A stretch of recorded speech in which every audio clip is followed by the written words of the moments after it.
Les États-Unis sont confrontés à une arrivée massive de migrants haïtiens depuis la frontière mexicaine.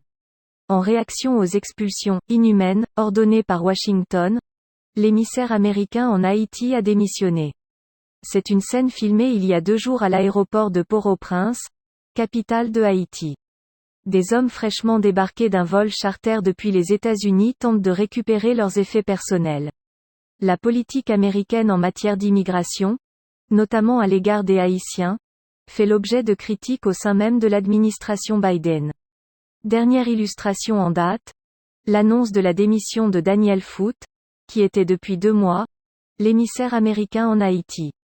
Dans sa lettre de démission, il explique: « Je ne m'associerai pas à la décision inhumaine et contre-productive des États-Unis d'expulser des milliers de réfugiés haïtiens et d'immigrants illégaux en Haïti, un pays où nos fonctionnaires sont confinés dans des complexes sécurisés en raison du danger que représentent les gangs armés contrôlant la vie quotidienne. » Les récentes images de ressortissants haïtiens traqués par des gardes-frontières à cheval au Texas ont choqué l'opinion, et mis en lumière les conditions de vie de ces migrants qui tentent à tout prix d'entrer aux États-Unis.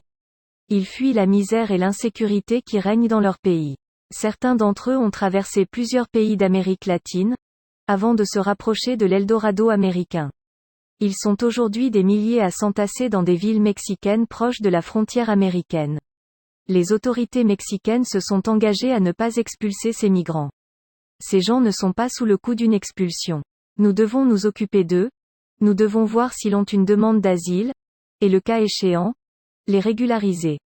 Il faut que les choses se fassent de manière ordonnée.